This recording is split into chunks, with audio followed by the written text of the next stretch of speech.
We decided you're not my type, so we're done. My wife announced in front of her friends.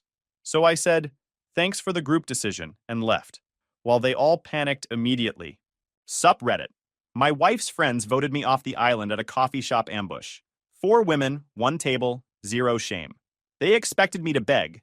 Instead, I said, thanks for the group decision, and walked out with screenshots of everything they'd been planning for months. I, 37 male, met my wife Brielle, 35 female, at a mutual friend's housewarming party 9 years ago. We'd been married for 7 years, and honestly, most of it was solid. Really solid. She was ambitious and driven. I was the steady project manager who knew how to make things happen. We clicked. I handled the practical stuff, mortgage, bills, keeping our lives running, while she built her consulting business. It worked. We worked. I wasn't the flashy guy who needed constant attention. I was the guy who showed up every day, fixed things around the house, and actually listened when she talked about her dreams. Then, about a year ago, something shifted. She joined this new professional development group, which turned out to be Kendricks, Sloan, and Zara. Suddenly, she was coming home later, dressing differently, talking about leveling up her network and optimizing her personal brand. Her friends went from occasional brunch companions to constant presences in our life, always in her ear, always pushing her towards something I couldn't quite see. The woman who used to curl up on the couch with me for movie nights started treating our home like a hotel. I ignored the red flags because after 7 good years of marriage, you don't expect your wife to suddenly turn on you. I thought she was just going through a phase. Then came the day. Brielle texted me that morning asking if I could meet her for coffee after work. Nothing weird about it. We used to do that all the time. I actually thought maybe she wanted to reconnect, talk things through like adults. So I showed up at this coffee shop downtown, expecting my wife.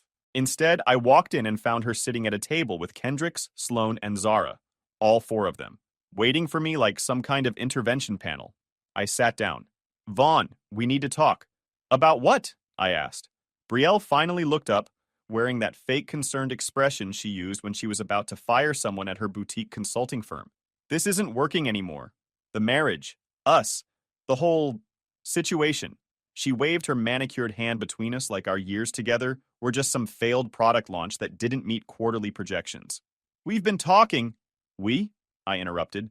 Kendricks leaned forward, already slipping into her corporate speak. Vaughn, honey, we can all see you're not happy. Brielle deserves someone who actually appreciates her growth journey. Growth journey. Right. That's what we were calling it now. Sloan nodded, doing her best therapist impression. Someone who matches her energy, her vision. You know? She paused like she was waiting for me to have some breakthrough moment.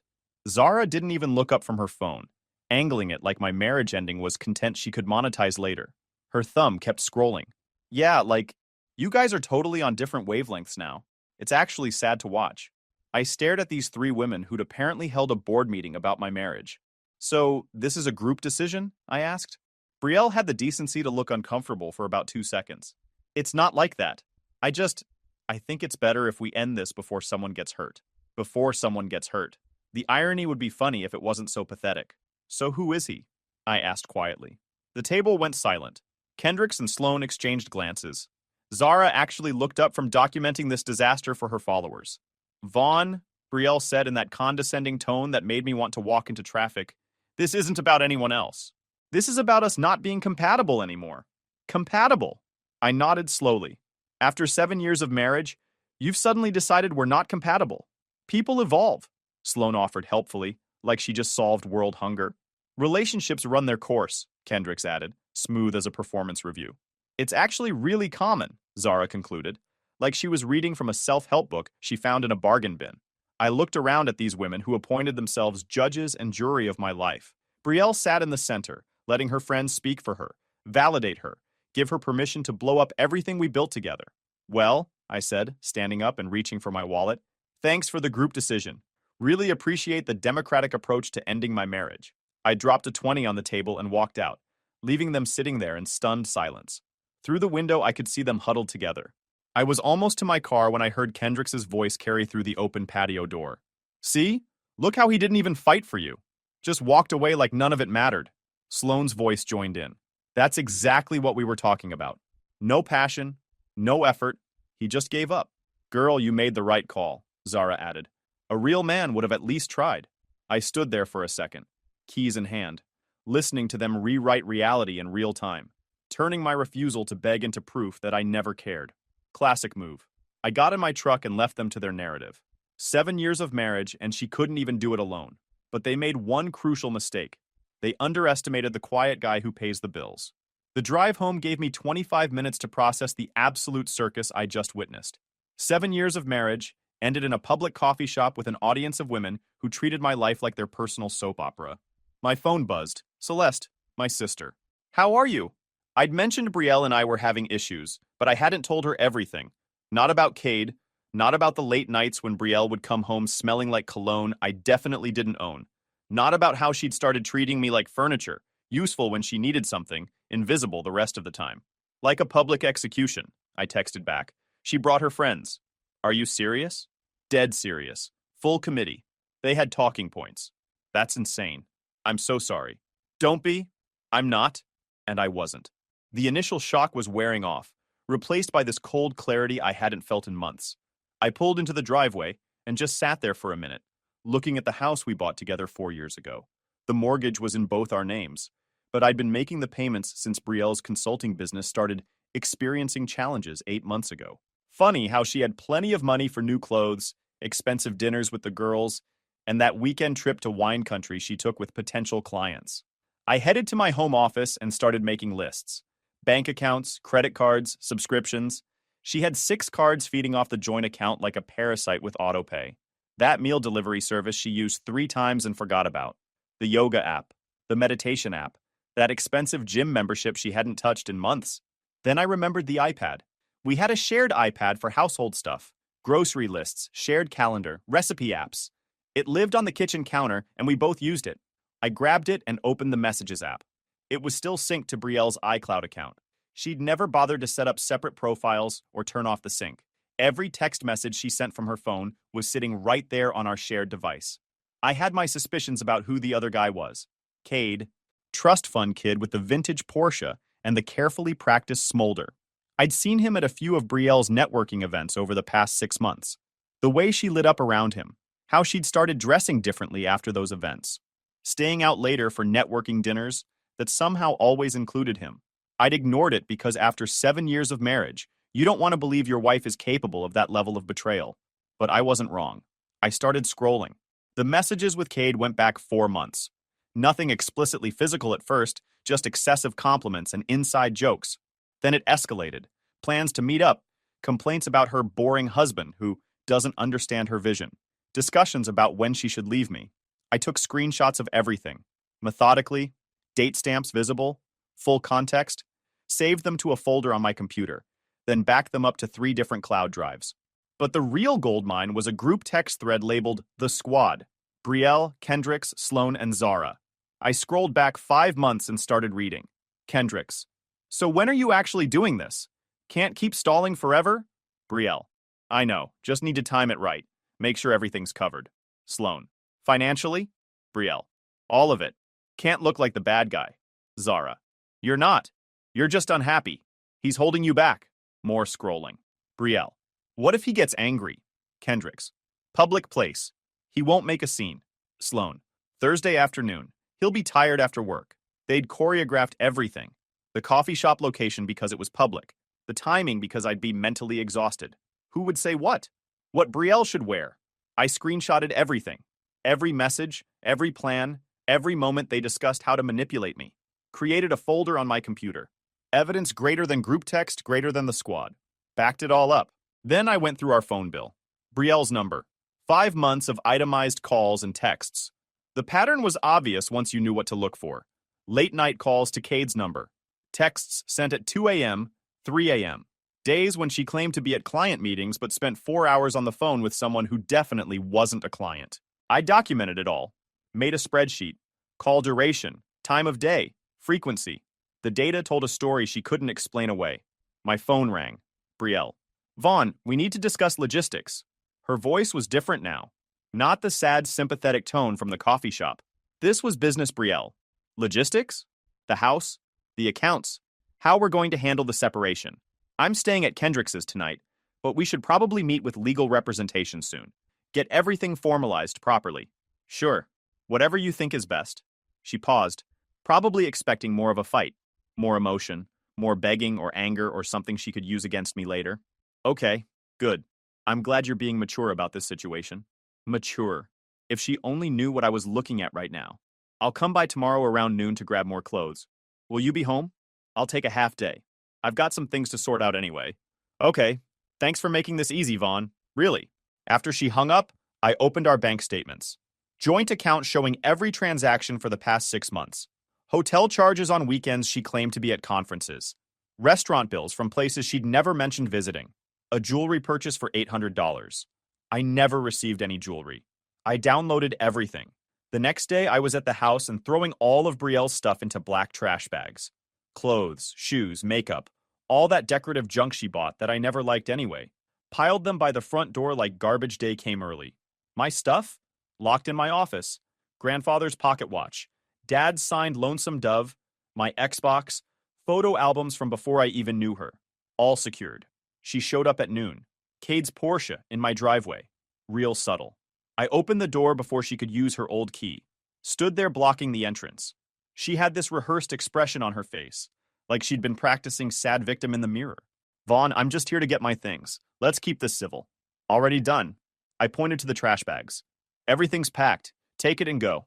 Her face shifted. The sad victim thing disappeared real quick. Excuse me? You threw my belongings in trash bags? Your belongings? Trash bags. Seemed appropriate. Cade got out of his car. Walked up like he had any business being there. Hey man, let's all just stay calm. I looked at him. Really looked at him. This guy thought he was smooth. Thought he could play friend while sleeping with my wife. Who invited you? I'm just here to help Brielle move her stuff. I am her friend at the end of the day. Right. Just a friend. That's the story we're going with? Brielle's mask cracked a little more. Vaughn, don't be dramatic. We are just friends. Dramatic? I've got hotel receipts, text messages, credit card statements. You've been sleeping with this guy for 4 months. At least have the guts to own it. She went silent. Cade looked uncomfortable. Good. So here's how this works, I said. You take your bags. You leave. He stays in the car because he's not stepping foot in my house. I'm not taking my things in trash bags like some what? Like someone who cheated on her husband? Too late for dignity, Brielle. She tried a different angle, pointed past me into the house. I'm taking the coffee maker, and the kitchen table, and those throw pillows. No, you're not. I picked those out. I paid for half. Funny thing about that, I've got receipts for everything. Dates, amounts, which card was used. The coffee maker? I bought it 2 years before I met you. The table? Wedding gift from my aunt? The throw pillows? Fine, they're in the bags. Everything that's actually yours is already packed. Her voice went sharp. You can't just decide what I get to take. I'm not deciding anything. The receipts are. The purchase dates are. But hey, if you want to argue about it, we can wait for the cops. I've got all day. Cade put his hand on her shoulder. Tried to look supportive. Brielle, maybe we should just take what he packed and sort this out through legal help. I laughed. Oh, now he's giving advice. Tell me, Cade, you always help your friends move out of their marriages? Or is this a special service? I don't know what you think is going on. I think you're trespassing. I think you've got about 30 seconds to get back in your Porsche before I call the cops and let them sort out why my wife's affair partner is on my property uninvited. He took a step back. Actually took a step back. This guy who'd been bold enough to sleep with another man's wife couldn't handle a direct confrontation. Brielle, I'll wait in the car. Just like that. Walked away. Didn't even try to stand his ground. Brielle watched him go. Her face went from shocked to furious in about 2 seconds. You're a coward, she hissed. You're petty and controlling, and you'll regret this. I'll regret finding out my wife's been lying for 4 months? I'll regret not letting you rob me blind? Sure, Brielle. I'm the bad guy here. Everyone's going to know what kind of person you really are. Good. Tell them. Post it on social media. Tell all your friends. Let everyone know that when you cheated, I didn't beg you to stay. Let them know I packed your stuff in trash bags. I'm fine with that story. She grabbed 2 of the trash bags. Struggled with them. Too proud to make 2 trips, trying to carry everything at once. You'll hear from my legal team. Looking forward to it. Mine's already got copies of everything. She stopped. Turned around. You recovered my texts? Cloud backup is a beautiful thing, especially when someone doesn't know how it works. I could see her mentally scrolling through every message she'd sent, every detail she'd shared with Cade and her friends, every lie she'd told. Her hands were shaking when she picked up the last bag. Goodbye, jerk! Goodbye, biatch. She loaded everything into Cade's trunk. He didn't even get out to help, just sat there in the driver's seat looking straight ahead like a guy who just realized he'd signed up for way more drama than he wanted. They drove off. I watched until the Porsche turned the corner. Then I went back inside, locked the door, sat down at my kitchen table, the one my aunt gave us, the one Brielle tried to claim, and finished the inventory list I'd started that morning. My phone started buzzing 20 minutes later. Mutual friends asking what happened. Apparently, Brielle was already posting vague stuff about toxic men and emotional manipulation. I let her post fiction while my legal team stapled it to facts. I just forwarded everything to my legal representation and let the receipts do the talking. Over the next few weeks, my boss called me into his office. Vaughn, we need to discuss something sensitive. I sat down. His expression was off. Not quite angry, not quite uncomfortable. That corporate blend of concern and legal caution that meant somebody complained about something. What's going on? HR received a complaint, anonymous, but it involves allegations of inappropriate workplace behavior. My stomach dropped. Not because I'd done anything, because I immediately knew who was behind it. What kind of allegations? Harassment, creating a hostile work environment, making female coworkers uncomfortable. He slid a folder across his desk. These are serious, Vaughn. I have to follow protocol here. I opened it. The complaint was dated 2 days ago, 48 hours after I kicked Brielle out. The details were vague but damaging. Claimed I made inappropriate comments, stood too close to women, made them feel threatened with my aggressive demeanor. All nonsense. I worked in project management. My team was 6 people, 3 of them women who I'd worked with for 4 years. We had a good dynamic. Professional. 0 issues. This is fabricated, I said. That's what we need to determine. Until then, you're on administrative leave. Paid. Standard procedure during investigations. How long? Could be a week. Could be 2. Depends on how quickly HR can interview everyone involved and review the evidence. HR wanted a story, and she handed them a blank script with my name on it. I drove home trying to process it. Brielle had actually done it. She'd tried to destroy my career because I wouldn't let her take my coffee maker. The pettiness was almost impressive. My phone buzzed. Her number showed up on caller ID. She'd hidden it initially, but when I called back, it rang through to her voicemail. Bet you regret being such a jerk now. Should have just let me take what I wanted. Could have avoided all this mess. But you had to be difficult. Actions have consequences, Vaughn. Screenshot. Saved. Backed up. She thought hiding her caller ID would cover her tracks. Didn't realize I could still trace it back. But that text was everything. Proof she was behind the complaint. Proof she'd weaponized HR as revenge. I called my legal team, explained the situation, sent them the text. This is admission of malicious interference. And if the complaint's proven false, she's opened herself up to serious liability. What do? Nothing. Let the investigation run its course. Document everything. And when HR clears you, we use this as ammunition in the divorce. The next 8 days were torture. I couldn't work, couldn't focus.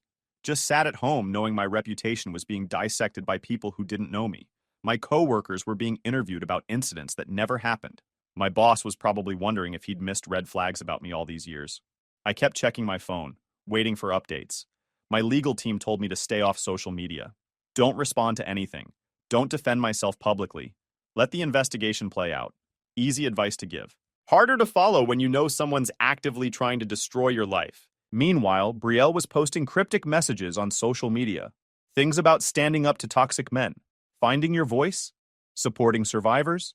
Every post had dozens of comments from people who didn't know the full story. Didn't know she was talking about a fake HR complaint she'd filed as revenge. Kendricks, Sloan, and Zara were all commenting with heart emojis and empowerment messages. The whole thing was a performance. Theater for an audience that had no idea they were watching fiction. I screenshot every post, sent them to my legal team. They added them to the growing file labeled Evidence of Malicious Intent. Celeste called me every day, checked in, made sure I wasn't spiraling, reminded me that the truth would come out. Easy for her to say. She wasn't the one on administrative leave wondering if her career was about to implode.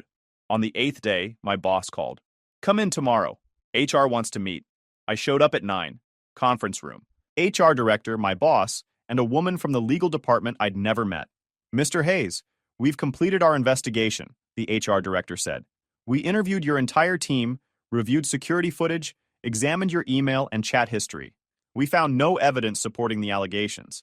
In fact, every single person we spoke with vouched for your professionalism. The relief hit me like a truck. So I'm cleared? Completely. You'll receive full back pay for the leave period. This will not appear on your record. We take false accusations very seriously and will be looking into who filed this complaint. I know who filed it, I said. And I can prove it. I showed them the text. Brielle's number was traceable, despite her attempt to hide it. The timestamp matched up. The content was explicit. The legal woman didn't look shocked. She looked annoyed, like Brielle had wasted billable hours. This is your ex-wife. Soon to be. We're separated. She wasn't happy about how I handled moving her stuff out. HR didn't look excited. They looked tired. They told me to keep documenting everything and let their legal team handle the workplace side. My attorney sent Brielle a cease and desist for harassment and interference, and I made a police report for harassment, so there was an official paper trail if she kept trying to mess with my job.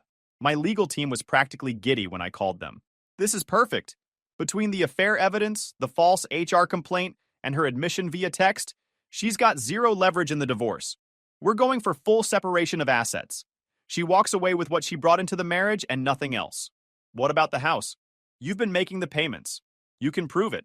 Judge will likely award you the house in exchange for giving up some other asset.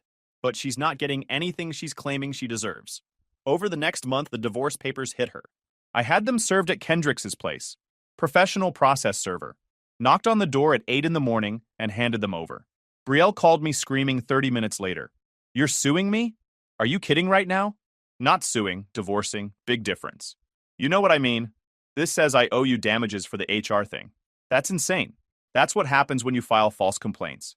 Actions have consequences, Brielle. You said it yourself. I never admitted to anything. Funny. I've got a text that says otherwise. My legal team has it. HR has it. The police have it. Everyone except you seems to understand how evidence works. She hung up. The next call came from her legal representation 3 days later. Much more professional.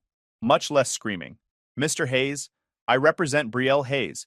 We'd like to discuss settlement terms. I'm not interested in settling. Perhaps we could arrange a mediation session. Work out an agreement that's fair to both parties. Fair would have been her not cheating. Fair would have been her not trying to destroy my career. So no, we're not mediating. See you in court. I hung up on them too. Discovery was beautiful. My legal team subpoenaed everything. Phone records showing months of contact with Cade. Credit card statements showing hotel charges and expensive dinners. The texts with her friends planning the whole thing.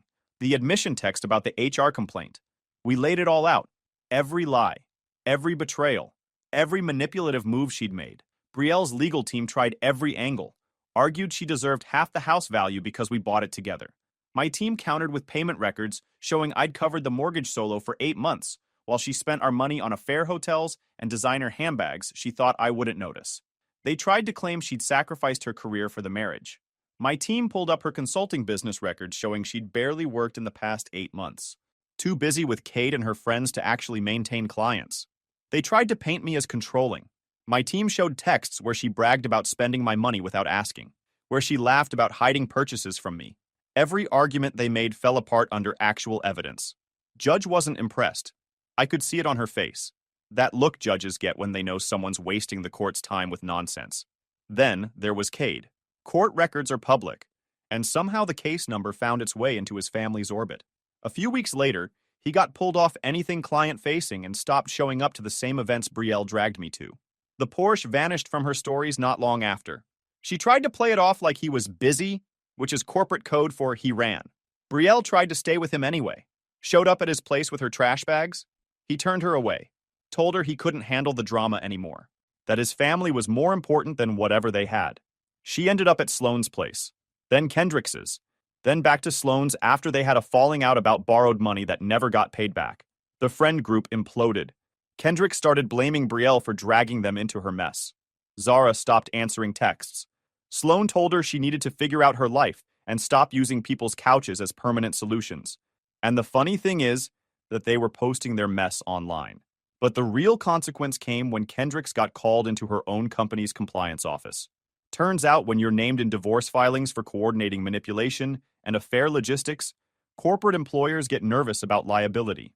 Her texts, the ones where she planned the coffee shop ambush, suggested timing, coached Brielle on optics, got subpoenaed as evidence of premeditation.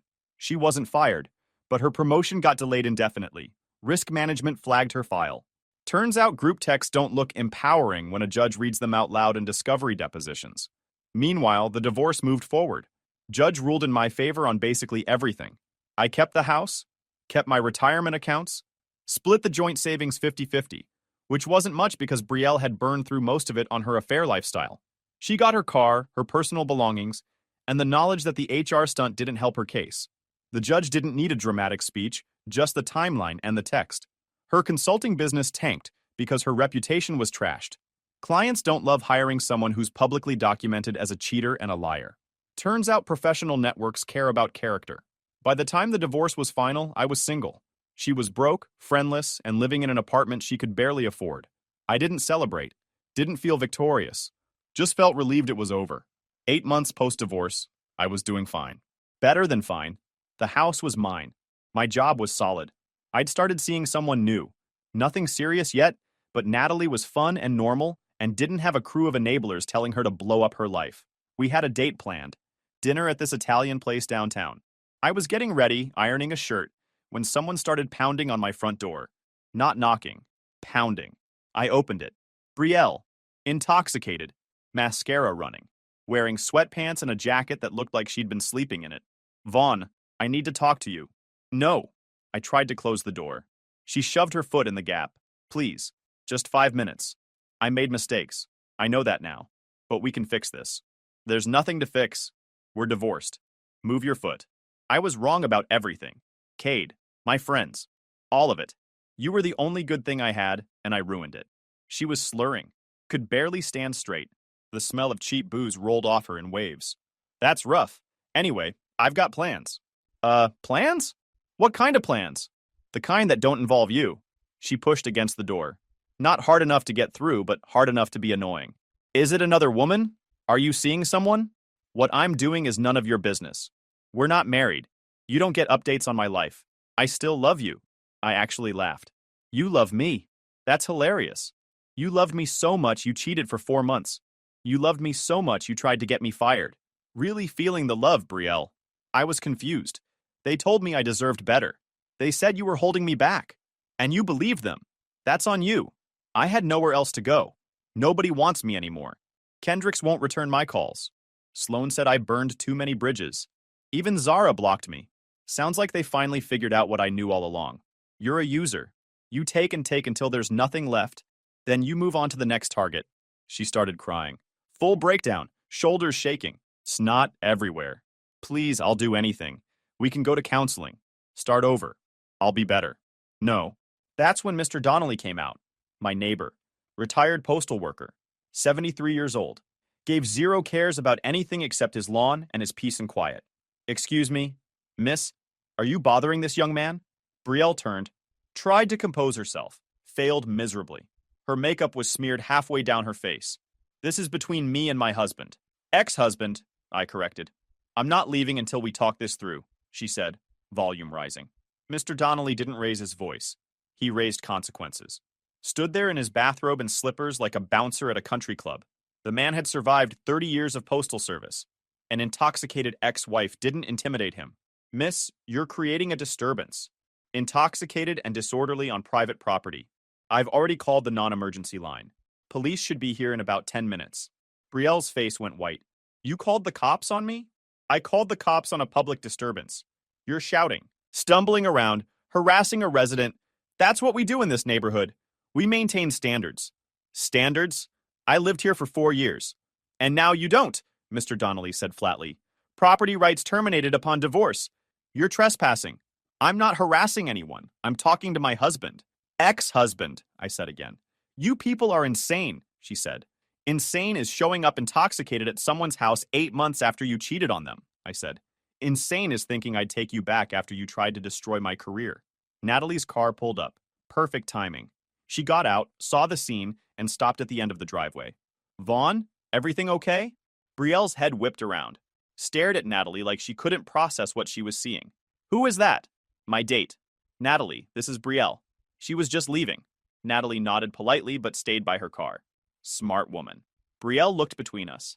Her face did this thing where she cycled through about 6 emotions in 3 seconds.